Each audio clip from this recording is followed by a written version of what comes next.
ਵੇਂਦੀਆਂ ਅੱਖਾਂ ਸੁਣਦਿਆਂ ਕੰਨਾਂ ਤੇ ਠਾ ਠਾ ਕੱਦ ਦਿਲਾਂ ਨੂੰ मेरी तरफों अस्सलाम वालेकुम। बिस्मिल्लाह से है इब्तिदा मेरी, सदा खुश रहो जे है दुआ मेरी।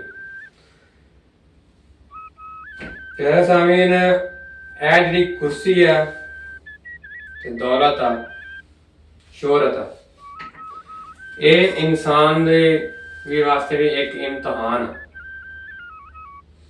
ਇਸ ਤੇ ਬੈਠ ਕੇ ਸਾਨੂੰ ਅੱਛੇ ਕੰਮ ਕਰਨੇ ਚਾਹੀਦੇ ਨੇ, ਲੇਕਿਨ ਇਹ ਜਿਹੜੀ ਚੀਜ਼ ਆ ਜਦੋਂ ਇਨਸਾਨ ਦੇ ਕੋਲ ਆ ਜਾਂਦੀ ਆ ਤੇ ਇਨਸਾਨ ਦੇ ਅੰਦਰ ਜਿਹੜੀ ਇੱਕ ਮੈਂ ਹੁੰਦੀ, ਮੈਂ ਉਹ ਬਾਹਰ ਆ ਜਾਂਦੀ ਹੈ। ਖੁਫੀਆ ਹੈ ਜਿਹੜੀ ਚੀਜ਼ ਆ ਉਹ ਪਤਾ ਦੱਸਦੀ ਹੈ। ਚਾਹੇ ਦੌਲਤ ਹੈ, ਚਾਹੇ ਕੁਰਸੀ ਹੈ, ਚਾਹੇ ਸ਼ੋਹਰਤ ਹੈ, ਜਦੋਂ ਇਨਸਾਨ ਦੇ ਕੋਲ ਮਿਲਦੀ ਆ ਹਰ ਬੰਦੇ ਨੂੰ ਨਹੀਂ ਪਚਦੀ ਤੇ ਉਸ ਦੇ ਅੰਦਰ ਇੱਕ ਅੰਦਰ ਦਾ ਇੱਕ ਹੁੰਦਾ ਵਾ ਇਨਸਾਨ, ਉਹ ਬਾਹਰ ਆਉਂਦਾ, ਯਾਨੀ ਉਹਨੂੰ ਸਾਡੇ ਕਹਿੰਦੇ ਆ ਕਿ ਉਹਦੀ ਔਕਾਤ ਜਿਹੜੀ ਆ ਹੁੰਦੀ ਹੈ ਨਾ ਬੰਦੇ ਦਾ, ਉਹ ਫਿਰ ਜ਼ਾਹਰ ਹੁੰਦੀ ਹੈ। ਇਸ ਦੀਆਂ ਬਹੁਤ ਸਾਰੀਆਂ ਜ਼ਿੰਮੇਦਾਰੀਆਂ ਨੇ ਤੇ ਬੰਦੇ ਨੂੰ ਇਸ ਦੇ ਬਾਰੇ ਵੀ ਸੋਚਣਾ ਚਾਹੀਦਾ ਹੈਗਾ। ਮੁਸਲਿਮ ਸ਼ਰੀਫ ਦੀ ਹਦੀਸ ਪਾਕ ਹੈ ਕਿ ਆਪ ਨਬੀ ਸੱਲੱਲਾਹੁ अलैहि वसल्लम फरमाने वाली शान है कि हर बंदा अपने रैयत के मुतालिक जवाबदेह है, यानी कि जोड़े भी बंदा वा ਉਹਦੇ ਅੰਦਰ ਜਿਹੜੇ ਬੰਦੇ ਵੀ ਕੰਮ ਕਰਦੇ ਨੇ, ਮੁਲਾਜ਼ਮ ਆ, ਚਾਹੇ ਉਸ ਦੀ ਔਲਾਦ ਆ, ਚਾਹੇ ਉਹ ਹੁਕਮਰਾਨ ਆ, ਉਸ ਦੀ ਆਵਾਮ ਆ ਮੁਲਕ ਦੀ, ਉਸ ਦੇ ਬਾਰੇ ਉਹਨਾਂ ਕੋਲੋਂ ਪੁੱਛਿਆ ਜਾਏਗਾ। ਇਹ ਬੜੀ ਵੱਡੀ ਜ਼ਿੰਮੇਵਾਰੀ, ਲੇਕਿਨ ਅਸੀਂ ਲੋਕ ਇਹਨੂੰ ਬਹੁਤ ਜ਼ਿਆਦਾ ਈਜ਼ੀ ਲੈਂਦੇ ਹੈਗੇ। ਸਾਡੇ ਵਾਸਤੇ ਇਸ ਦੀ ਕੋਈ ਅਹਿਮੀਅਤ ਨਹੀਂ ਹੈ। ਅਸੀਂ ਕਹਿੰਦੇ ਬਸ ਜਿਹੜੀ ਕੁਰਸੀ ਮੈਨੂੰ ਮਿਲ ਗਈ ਹੈ ਮੈਂ ਹੀ ਇੱਥੇ ਹੁਣ ਫਰਮਾਨ ਬਣ ਕੇ ਬਹਿ ਗਿਆ ਵਾਂ, ਜਿਹੜੇ ਥੱਲੇ ਮੇਰੇ ਕੰਮ ਕਰਦੇ ਨੇ ਉਹ ਤੇ ਹੁਣ ਮੇਰੇ ਗੁਲਾਮ ਹੈਗੇ ਨੇ। ਉਹਨਾਂ ਦੇ ਜ਼ੁਲਮ, ਤਨਖਾਹਾਂ ਟਾਈਮ ਨਾਲ ਨਾ ਦੇਣੀਆਂ, ਕੰਮ ਜ਼ਿਆਦਾ ਲੈਣਾ, ਓਵਰ ਟਾਈਮ ਨਾ ਦੇਣਾ, ਸੈਂਡਾਂ ਲਾ ਦੇਣੀਆਂ, ਲੇਕਿਨ ਇਸ ਦੇ ਬਾਰੇ ਵੀ ਪੁੱਛਿਆ ਜਾਏਗਾ।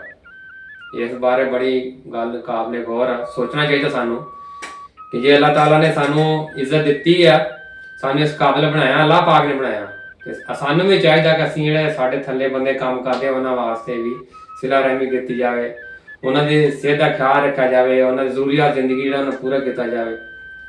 ਇਸ ਤਰ੍ਹਾਂ ਸਾਡੇ ਹੁਕਮਰਾਨ ਜਿਹੜੇ ਕੁਰਸੀ ਤੇ ਬਹਿ ਜਾਂਦੇ ਨੇ, ਜਿਹਦੀ ਵਾਰੀ ਆ ਜਾਂਦੀ ਆ ਉਹ ਹਰ ਚੀਜ਼ ਖਾਈ ਪੀ ਜਾਂਦਾ ਵਾ, ਵਾਹ ਮਾਰਦੀ ਮਰੇ, ਮਹਿੰਗਾਈ ਹੁੰਦੀ ਹੈ, ਕੋਈ ਪਰਵਾਹ ਨਹੀਂ।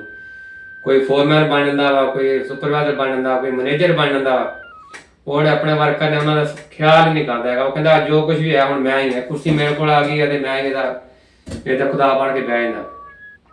ਖੁਦਾਰਾ ਇਸ ਤਰ੍ਹਾਂ ਨਹੀਂ ਕਰੋ, ਇਸ ਦੇ ਬਾਰੇ ਜਵਾਬ ਦੇਣਾ ਪੈਣਾ ਵਾ, ਪੁੱਛੇ ਜਾਣਾ ਵਾ। ਇਸ ਜ਼ਿੰਦਗੀ ਦਾ ਕੋਈ ਪਤਾ ਨਹੀਂ ਕਿਸ ਟਾਈਮ ਕਿਸ ਮੋੜ ਤੇ ਜ਼ਿੰਦਗੀ ਦੀ ਸ਼ਾਮ ਹੋ ਜਾਣੀ ਹੈ ਤੇ ਉਸ ਦੇ ਬਾਰੇ ਸਵਾਲ ਕੀਤਾ ਜਾਏਗਾ ਕਿ ਇਹ ਇਨਸਾਨ ਤੈਨੂੰ ਮੈਂ ਇਖਤਿਆਰ ਦਿੱਤਾ ਸੀਗਾ, ਤੈਨੂੰ ਇਹ ਦੌਲਤ ਦਿੱਤੀ ਸੀ, ਤੇਰੀ ਇੰਨੀ ਇੱਜ਼ਤ ਸੀਗੀ ਤੇ ਤੂੰ ਆਪਣੇ ਜਿਹੜੇ ਮੁਤਹਿਦ ਬੰਦੇ ਸੀਗੇ, ਜਿਹੜੇ ਤੇਰੇ ਥੱਲੇ ਵਰਕਰ ਕੰਮ ਕਰਦੇ ਸੀ, ਉਹਨਾਂ ਨਾਲ ਤੂੰ ਕੀ ਸਲੂਕ ਕੀਤਾ। ਹੋਰ ਇਹਦਾ ਸਵਾਲ ਹੋਏਗਾ, ਇਹਦਾ ਜਵਾਬ ਦੇਣਾ ਪਏਗਾ। ਜਾਨ ਨਹੀਂ ਛੁੱਟਣੀ, ਇਹ ਜ਼ਿੰਦਗੀ ਮੁੱਕ ਜਾਣੀ ਆ, ਕੁਰਸੀ ਖਤਮ ਹੋ ਜਾਣੀ ਆ, ਇਹ ਜ਼ਿਹਨ 'ਚ ਰੱਖੋ, ਠੀਕ ਹੈ। ਹਰ ਚੀਜ਼ ਖਤਮ ਹੋ ਜਾਣੀ ਆ, ਲੇਕਿਨ ਅੱਲਾਹ ਦੀ ਦਾਵਤ ਲੱਗਣੀ ਇੱਕ ਦਿਨ ਇਨਸ਼ਾਅੱਲਾ। ਜਿਹੜੇ ਲੋਕ ਜ਼ੁਲਮ ਕਰਦੇ ਨੇ ਉਹ ਅੱਲਾਹ ਕੋਲ ਡਰ ਜੋ, ਠੀਕ ਹੈ। ਆਪਣੇ ਨਾਂ ਦਾ ਮਸਲਾ ਨਾ ਬਣਾਓ, ਆਪਣੀ ਤਾਕਤ ਦਾ ਮਸਲਾ ਨਾ ਬਣਾਓ। ਜਿਹੜੇ ਤੁਹਾਨੂੰ ਇਖਤਿਆਰ ਦਿੱਤੇ ਗਏ ਨੇ ਉਹਨਾਂ ਦਾ ਨਜਾਇਜ਼ ਇਸਤੇਮਾਲ ਨਾ ਕਰੋ। ਖੁਦਾਰਾ ਇਸ ਬਾਰੇ ਸੋਚਿਆ ਜੀ। ਇਹਨਾਂ ਦੇ ਬਾਰੇ ਲਾਜ਼ਮੀ ਪੁੱਛਿਆ ਜਾਏਗਾ ਔਰ ਜਾਨ ਨਹੀਂ ਛੁੱਟਣੀ, ਠੀਕ ਹੈ ਨਾ। ਇਸ ਬਾਰੇ ਸੋਚਣਾ ਚਾਹੀਦਾ ਇਨਸਾਨ ਨੂੰ। ਅਲਹਮਦੁਲਿਲਾ ਅਸੀਂ ਜਿਸ ਤੱਕ ਹੈ ਵਾ ਆਪਣੇ ਜਿਹੜੇ ਬੰਦੇ ਨਾਲ ਕੰਮ ਕਰਦੇ ਨੇ ਉਹਨਾਂ ਨਾਲ ਕੋਸ਼ਿਸ਼ ਕਰੀਦੀ ਹੈ ਹਰ ਤਰ੍ਹਾਂ ਖਿਆਲ ਰੱਖਿਆ ਜਾਵੇ। ਹਰ ਬੰਦੇ ਨੂੰ ਚਾਹੀਦਾ ਕਿ ਇਹ ਕੋਸ਼ਿਸ਼ ਕਰੇ।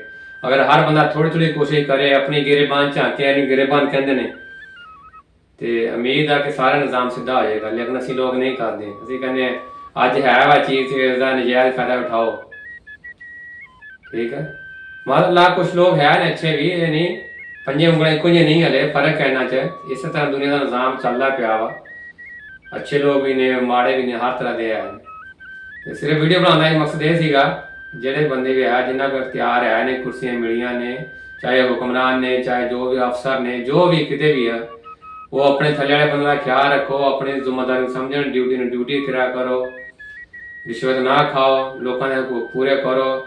ਅੱਲਾਹ ਤਾਲਾ ਦੇ ਹਕੂਕ ਜਿਹੜੇ ਅੱਲਾਹ ਪਾਕ ਮਾਫ ਕਰ ਦੇਗਾ, ਲੇਕਿਨ ਜਿਹੜੇ ਤੁਸੀਂ ਇਨਸਾਨਾਂ ਦੇ ਜ਼ੁਲਮ ਕਰਨੇ ਆ, ਕਿਸੇ ਦਾ ਹੱਕ ਮਾਰਿਆ ਗਿਆ, ਉਹ ਅੱਲਾਹ ਪਾਕ ਨਹੀਂ ਮਾਫ ਕਰੇਗਾ।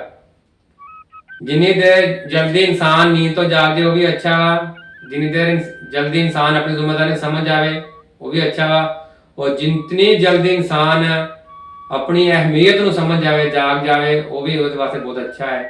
ਉਮੀਦ ਹੈ ਕਿ ਅੱਜ ਦੀਆਂ ਚੰਦ ਗੱਲਾਂ ਤੁਹਾਨੂੰ ਅੱਛੀਆਂ ਲੱਗੀਆਂ ਹੋਣਗੀਆਂ। ਤੁਹਾਡੀਆਂ ਬਹੁਤ ਸਾਰੀਆਂ ਨੇਕ ਦੁਆਵਾਂ ਦੇ ਨਾਲ ਮੈਂ ਚਾਹਨਾ ਇਜਾਜ਼ਤ, ਆਪਣਾ ਬਹੁਤ ਸਾਰਾ ਖਿਆਲ ਰੱਖਿਆ ਜੇ, ਆਪਣੇ ਇਸ ਭਰਾ ਦੇ ਚੈਨਲ ਦਾ ਵੀ, ਤੇ ਕਮੈਂਟਸ ਲਾਜ਼ਮੀ ਦੱਸਿਆ ਜੇ ਕਿ ਮੇਰੀ ਅੱਜ ਦੀ ਵੀਡੀਓ ਕੈਸੀ ਹੈ, ਤੁਹਾਨੂੰ ਗੱਲਾਂ ਕੈਸੀਆਂ ਲੱਗੀਆਂ ਨੇ। ਅੱਲਾ ਹਾਫਿਜ਼, ਫੀ ਇਮਾਨ ਅੱਲਾ।